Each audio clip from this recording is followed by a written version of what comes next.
adik-adik semua, selamat datang di Sarang Baca Buku.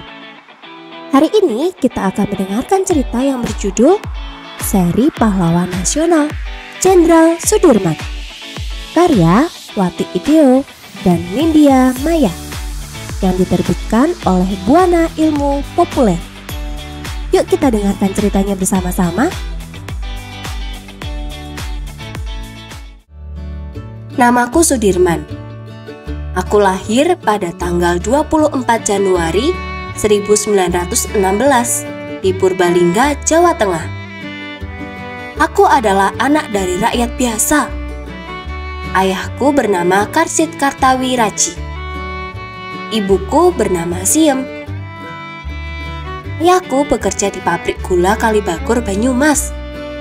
Sedangkan ibuku keturunan Wedana, yaitu pejabat pemerintahan di Rembang. Ayah dan ibuku berasal dari keluarga sederhana. Mereka ingin aku memiliki kehidupan yang layak.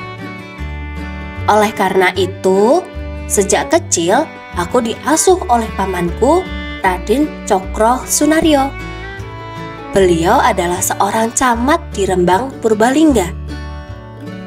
Raden Cokro Sunaryo tidak memiliki anak. Dia ingin mengangkatku sebagai anaknya. Sejak diasuh oleh pamanku, aku mendapat gelar bangsawan, yaitu Raden Sudirman. Raden Cokro mengasuhku dengan penuh kasih sayang. Sejak kecil, aku dikenal taat beribadah, senang belajar, dan tertarik dengan ilmu agama.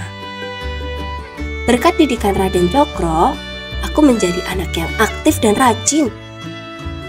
Aku juga mendapatkan pendidikan yang layak. Belajarlah dengan tekun. Ayah akan mendukung pendidikanmu.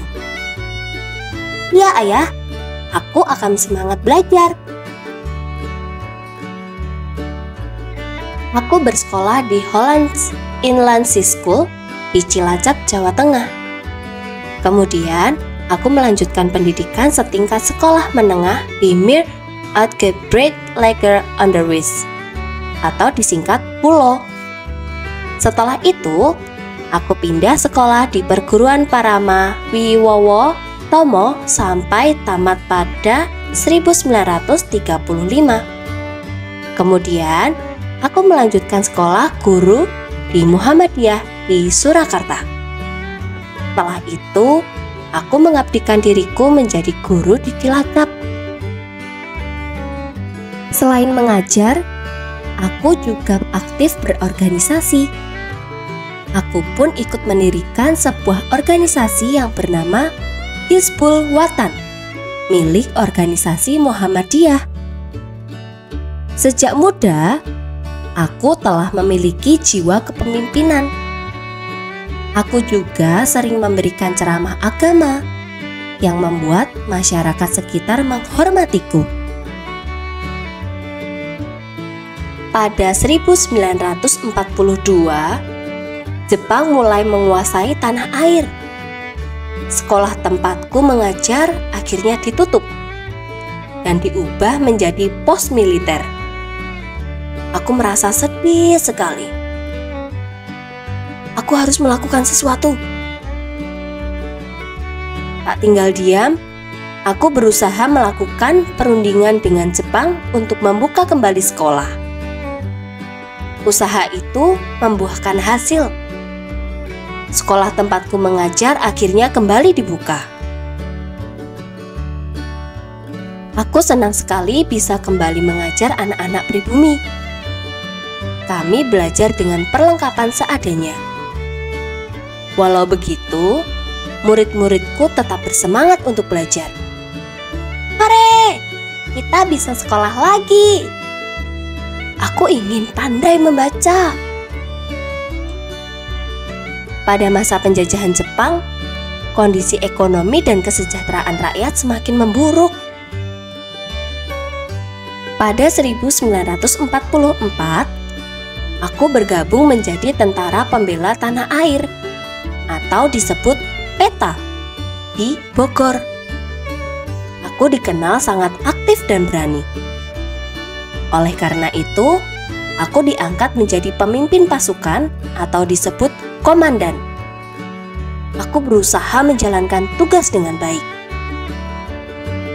Pada 1945, setelah Indonesia merdeka, aku menemui Presiden Soekarno. Ada sebuah tugas penting untukku. Saat itu, tentara Belanda bersama tentara Inggris tetap berusaha ingin menguasai Indonesia.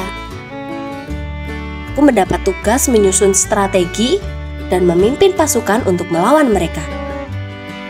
Pada November 1945, aku terpilih menjadi pemimpin Tentara Keamanan Rakyat. Sejak saat itu, aku menjadi Panglima Besar TKR. Ini berarti aku adalah Panglima Angkatan Perang Republik Indonesia yang pertama. Aku mendapat dukungan dari rakyat Indonesia.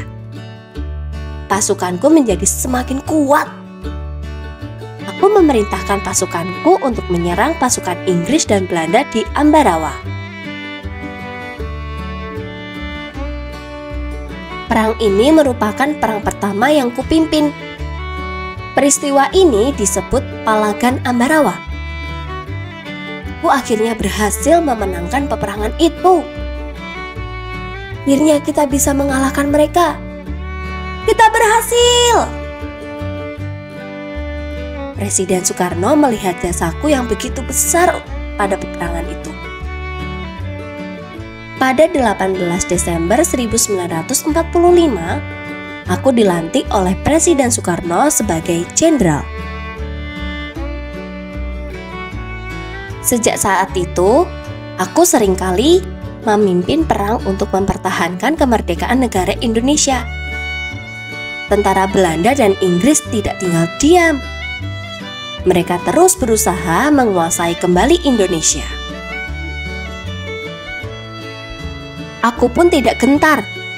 Pada tahun 1948, aku melakukan perlawanan kepada Belanda di Yogyakarta. Aku melakukan perlawanan dengan cara gerilya selama 7 bulan. Saat itu, kondisi kesehatanku mulai menurun. Aku bahkan membawa dokter pribadiku di tengah peperangan. Anda sebaiknya istirahat, Jenderal. Masih ada tugas yang harus saya selesaikan untuk negeri ini. Tubuhku memang dalam keadaan sakit, tetapi semangatku terus berkobar. Aku terus berjuang membela tanah air. Semakin lama, kesehatanku semakin parah. Aku pun harus mundur dari medan perang melawan Belanda. Namun, kegigihanku melawan penjajah menjadi inspirasi bagi para pasukan untuk terus berjuang. Dalam kondisi sakit, pemerintah Indonesia memberikan sebuah penghargaan kepadaku. Pada 27 Desember 1949, Presiden Soekarno mengangkatku menjadi Panglima Besar TNI Republik Indonesia. Sekian cerita dari Jenderal Sudirman. Terima kasih adik-adik sudah mendengarkan cerita ini. Nantikan cerita lainnya dari Sarang Baca Buku. Jangan lupa like, komen, share, dan subscribe channel kami. Sampai jumpa. Bye-bye.